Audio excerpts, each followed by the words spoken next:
இதோ சுதன் பரிசுத்த ஆவியின் பேராலே ஆமீன். ஆண்டவர் உங்களோடு இருப்பாராக, ஆன்மாவோடும் இருப்பாராக. சபை உரையாளர் புத்தகத்திலிருந்து வாசகம். அதிகாரம் 3, இறைவார்த்தை 11. கடவுள் ஒவ்வொன்றையும் அதன் காலத்தில் செம்மையாக செய்கிறார். காலத்தை பற்றிய உணர்வை மனிதருக்கு தந்திருக்கிறார். ஆயினும் கடவுள் தொடக்கம் முதல் இறுதி வரை செய்து வருவதை கண்டறிய மனிதரால் இயலாது. ஆண்டவரின் அருள்வாக்கு. இறைவா உமக்கு நன்றி. எங்கள் பரலோக தந்தையே, இயேசு கிறிஸ்துவே, தூயனல் ஆவியே, தகப்பனே, இந்த அருமையான காலை பொழுதிற்காக உமக்கு நன்றி சொல்லி உம்மை துதித்துமை ஆராதிக்கிறோம் அப்பா. ஒவ்வொரு நாளும் தகப்பனே, எங்களுடைய வாழ்க்கையிலே நீர் அற்புதங்களையும் அடையாளங்களையும் செய்து எங்களை பலப்படுத்தி திடப்படுத்தி எங்களை ஆசீர்வதித்து உமது மகனாக மகளாக எங்களை மாற்றி அதிகாலையிலே உமது வார்த்தைக்கு செவி கொடுக்கவும் உமது சித்தத்தை நிறைவேற்றவும் எங்களை அழைத்திருப்பதற்காக உமக்கு நன்றி சொல்லி உம்மை துதிக்கிறேன் அப்பா. கடந்த நாட்களிலே நீர் உங்களோடு உடன் நடந்ததற்காக உமக்கு நன்றி ஆண்டவரே. உம்மை நோக்கி நாங்கள் கூக்குரலிட்டு கூப்பிட்ட பொழுதெல்லாம் எங்களுடைய குரலுக்கு செவி கொடுத்து எங்களை ஆசீர்வதித்து எங்களை தொட்டு எங்களை திடப்படுத்தி எங்களுக்கு பக்க துணையாய் இருந்தவரே, உமக்கு நன்றி சொல்லி உம்மை துதிக்கிறேன் அப்பா. உம்மை நோக்கி விண்ணப்பங்களை ஏறெடுத்த பொழுது என் மகனே மகளே, உனக்காக நான் இருக்கிறேன் என்று சொல்லி ஆண்டவரே ஒவ்வொரு நிமிடமும் அந்த உணர்வை எங்களுக்கு தந்திருப்பதற்காக உமக்கு நன்றி சொல்லி உம்மை துதிக்கிறேன் அப்பா.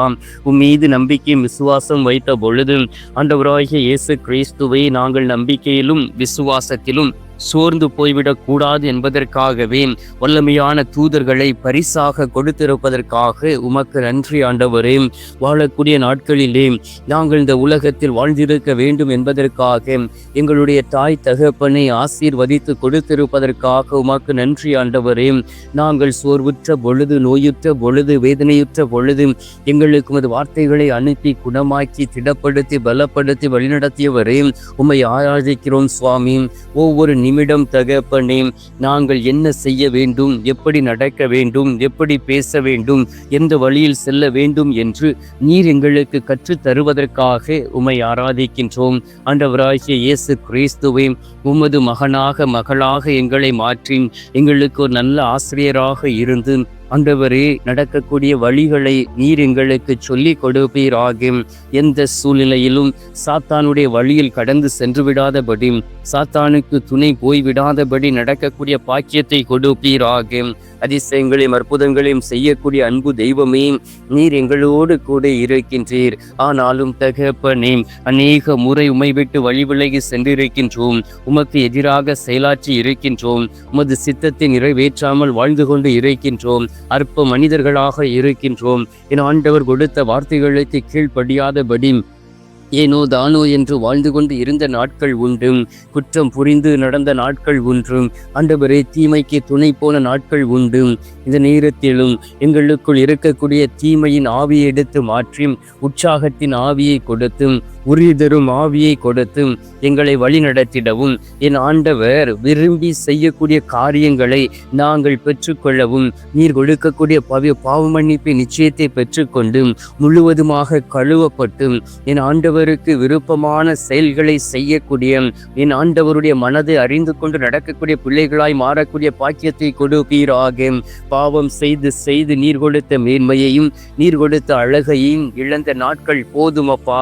இனி பாவம் செய்யாதபடி, இனி குற்றம் புரிந்து விடாதபடி, இனி இந்த உலகத்திலே நாங்கள் எந்த சூழ்நிலையிலும் சோர்வுற்று வீழ்ந்து விடாதபடி நடக்கக்கூடிய பாக்கியத்தை கொடுப்பீராக. அதிசயமான தெய்வமே, அதிசயமாக நடக்கக்கூடிய வழிகளிலே நீர் எங்களுக்கு எல்லாவற்றையும் கற்றுக் கொடுக்க வேண்டுமாய்மை நோக்கி செபிக்கிறேன் அப்பா. இந்த நேரத்திலும் கூட ஆண்டவரே, ஒவ்வொன்றையும் அதனதன் காலத்தில் நீர் எங்களுக்கு செம்மையாக செய்திருக்கின்றீர். காலத்தை பற்றிய உணர்வை மனிதருக்கு தந்திருக்கின்றீர். ஆண்டவரே, தொடக்க முதல் இறுதி வரை செய்து வருபவற்றை கண்டறிய மனிதரால் இயலாது. ஆனால் யாரெல்லாம் பரிசுத்த ஆவியின் வல்லமையினால் நிரம்பி இருக்கிறார்களோ யார் யாரெல்லாம் என் ஆண்டவருடைய வழியில் நடக்கிறார்களோ அவர்களால் எல்லாவற்றையும் புரிந்து கொள்ள முடியும் என்றும் இந்த நேரத்திலே விசுவசிக்கிறோம் சுவாமி. விசுவாசத்தை அதிகரித்திடுவீராக, விசுவாசத்தின் ஆவியை இன்னும் கொடுப்பீராக. ஆண்டவரே, நாங்கள் வாசிக்கின்றோம் திருப்பாடல்கள் 119 அதிகாரம் 136 இறை வார்த்தையிலே, உமது திருச்சட்டத்தை பலர் கடைபிடிக்காததை கண்டு என் கண்களில் நின்று நீர் அருவியாய் வழிந்தது என்றும். ஆம் தகப்பனே, எல்லா மனிதருக்கும் நீர் கொடுத்திருக்கக்கூடிய அந்த 10 கட்டளைகளை கடைபிடிக்காதபடி ஒவ்வொரு மனிதனும் வாழும் பொழுது உன்னுடைய வாழ்க்கையிலே ஒரு மகிழ்ச்சியும் சந்தோஷமும் இல்லை, துன்பமும் கவலையும் துக்கமும் நிறைந்து இருக்கின்றன. ஒழுக்கமுற்ற ஒரு வாழ்க்கை வாழ்ந்து கொண்டு இருக்கிறார்கள். முழு இதயத்தோடு உம்மை நோக்கி இல்லாதபடி, ஆண்டவரே மன்றாட்டை கேட்காதபடி ஒவ்வொரு நாளும் தகப்பனே வாழக்கூடிய மனிதர்கள் உண்டு.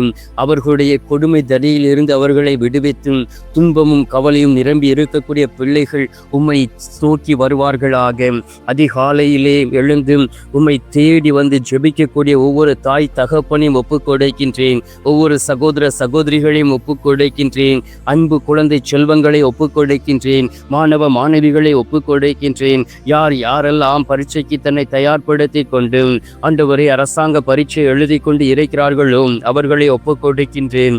ஆண்டவரே, யாரெல்லாம் இந்த நாளிலே தன்னை ஒரு நல்ல ஒரு வேலைக்கு அர்ப்பணித்து வேலை செய்ய வேண்டும் என்று சொல்லி நேர்முக தேர்வுக்காக சென்றிருக்கிறார்களோ அவர்களை ஒப்புக்கொடுக்கின்றேன்.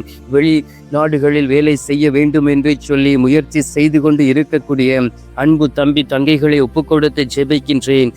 யாரெல்லாம் உம்மை முழு மனதோடு தேடி வந்து மன்றாடுகிறார்களோ அவர்களுடைய கூக்குரலை கேட்டும், யாரெல்லாம் நன்றி பலி ஏறெடுக்கிறார்களோ அவர்களுடைய கூக்குரலை கேட்டு அவர்களுக்கு பதில் கொடுத்திட வேண்டுமாய் இமை நோக்கி ஜெபிக்கிறேன் சுவாமி.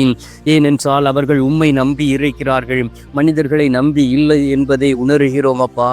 இந்த நேரத்திலும் கூட தகப்பனே, யாரெல்லாம் மிஷினரி வேலைகளை செய்து கொண்டு இருக்கிறார்களோ, மிஷின்களை கொண்டு வேலை செய்து கொண்டு இருக்கிறார்களோ, எந்தெந்த கம்பெனிகளில் வேலை செய்து கொண்டு இருக்கிறார்களோ அனைத்து தொழிலாளர்களை ஒப்புக்கொடுக்கின்றேன். வேலை செய்த தொழிலாளர்களை ஒப்புக்கொடுக்கின்றேன். துப்புரவு தொழிலாளர்களை ஒப்புக்கொடுக்கின்றேன். அவருடைய குடும்பங்களை ஒப்புக்கொடுக்கின்றேன். யாரெல்லாம் சாதாரண வேலையிலே ஈடுபட்டு ஒவ்வொரு நகரத்தையும் தூய்மைப்படுத்தி கொண்டு இருக்கிறார்களோ அவர்களையும் ஒப்புக்கொடுத்து ஜெபிக்கின்றேன். எல்லோரையும் ஆசீர்வதிப்பீராக. எந்த சூழ்நிலையிலும் இந்த உலகத்தில் வாழ முடியாது என்று சொல்லி நினைத்து தன்னையே பாவத்திற்கு வீழ வைத்து கொண்டு இருக்கக்கூடிய தம்பி தங்கைகளையும் சகோதர சகோதரிகளையும் ஒப்புக்கொடுத்து ஜெபிக்கிறேன் சுவாமி. எல்லோரையும் ஆசீர்வதிப்பீராக. எல்லோர் மீதும் மனம் இறங்குவீராக. அதிசயங்களையும் அற்புதங்களையும் செய்து நீர் திடப்படுத்திட வேண்டுமாய் உம்மை நோக்கி ஜெபிக்கிறேன் அப்பா. ஆண்டவராகிய இயேசு கிறிஸ்துவை அதிசயங்களையும் அற்புதங்களையும் செய்யக்கூடிய அன்பு தெய்வமே, ஒளியாய் இருக்கக்கூடிய உன்னத தகப்பனே, எல்லோரையும் ஆசீர்வதியும் பலப்படுத்தும். இந்த அருமையான நேரத்திலும் கூட தகப்பனே, நோய்வாய்ப்பட்டு மருத்துவமனையில் இருக்கக்கூடிய பிள்ளைகளை ஒப்புக்கொடுக்கின்றேன். நோயிற்று விட்டேனே, இனி எனக்கு வாழ்வு இல்லையே, இந்த நோயில் இருந்து எனக்கு குணம் அடைய யார் வழி செய்வார், மருத்துவரும் கைவிட்டு விட்டார்களே என்கின்ற எண்ணத்தோடு ஆண்டவரை விடாமுயற்சியோடு உம்மை நோக்கி இருந்து ஜெபிக்கக்கூடிய ஒவ்வொருவரையும் ஒப்புக்கொடுத்து ஜெபிக்கிறேன் அப்பா.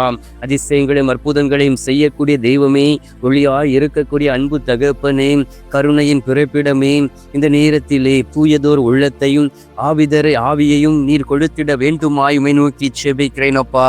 ஆண்டவரே, உத்திரிக்க ஸ்தலத்தில் இருக்கக்கூடிய ஆத்துமாக்களை ஒப்புக்கொடுக்கின்றோம். யாதுமறியாத ஆத்துமாக்களை ஒப்புக்கொடுக்கின்றோம். மறக்கப்பட்ட ஆத்துமாக்களை ஒப்புக்கொடுத்து ஜெபிக்கின்றோம். இவர்களுக்கு ஒரு திரு சமூகத்திலே நித்திய இளைப்பாறுதலை தந்துவிட வேண்டுமாய் உம்மை நோக்கி ஜெபிக்கிறேன் அப்பா. இந்த காலை பொழுதிலே நீர் எங்களுடைய ஜெபத்தை கேட்டிருப்பதற்காக உமக்கு நன்றி. ஜெபத்தை கேட்டு பதில் தந்திருப்பதற்காக உமக்கு ஸ்தோத்திரம் ஸ்தோத்திரம் ஸ்தோத்திரம். மீட்பெரும் இரட்சகருமான இயேசுவின் திருக்கரத்தில் ஒப்புக்கொடுத்து எங்கள் தாய் கன்னி மரியாள் வழியாக ஜெபிக்கின்றோம். அன்பு தந்தையே, ஆமீன். பரலோகத்தில் இருக்கிற எங்கள் பிதாவே, உம்முடைய நாமம் அர்ச்சிக்கப்படுவதாக. உமது ராஜ்யம் வருக. உமது சித்தம் பரலோகத்தில் செய்யப்படுவது போல பூலோகத்திலும் செய்யப்படுவதாக. எங்கள் அனுதின உணவை எங்களுக்கென்று அளித்தருளும். எங்களுக்கு தீமை செய்கிறவர்களை நாங்கள் பொறுப்பது போல எங்கள் பாவங்களை பொறுத்தருளும். எங்களை சோதனை விழவிடாதையும் தீமையில் இருந்து எங்களை ரட்சித்தருளும். ஆமென். அம்மா தாயே, ஆரோக்கிய மாதாவே, வேளாங்கண்ணி அன்னையே, அமலோற்ப தாயே, பூண்டி மாதாவே, அனுதினமும் எங்களுக்காக பரிந்து பேசும் அன்பு தாயே, கன்னி தாயே, உமது அன்பு பிள்ளைகளாகிய எங்களுக்காக பரிந்து பேசி எங்களை ஆசீர்வதித்து திடப்படுத்திட வேண்டுமாய்மை நோக்கி ஜெபிக்கிறோம். அன்னையே, அருள் நிறைந்த மரியே வாழ்க, கர்த்தருடன் பெண்களுக்குள் ஆசீர்வதிக்கப்பட்டவள் நீர், உம்முடைய திரு வயிற்றின் கனியாகிய இயேசுவும் ஆசீர்வதிக்கப்பட்டவர். அஜிஷ்ட மரியே, சர்வேஸ்வரிய மாதாவை, பாவிகளா இருக்கிற எங்களுக்காக இப்பொழுதும் எங்கள் மரண நேரத்திலும் வேண்டிக் கொள்ளும். ஆமேன். பிதாவுக்கும் சுதனுக்கும் பரிசுத்த ஆவிக்கும் மகிமை உண்டாவதாக. அதில் இருந்தது போல இப்பொழுதும் எப்பொழுதும் என்றென்றும் இருப்பதாக. ஆமீன். ஆண்டவர் உங்களோடு இருப்பாராக, ஆன்மாவோடும் இருப்பாராக.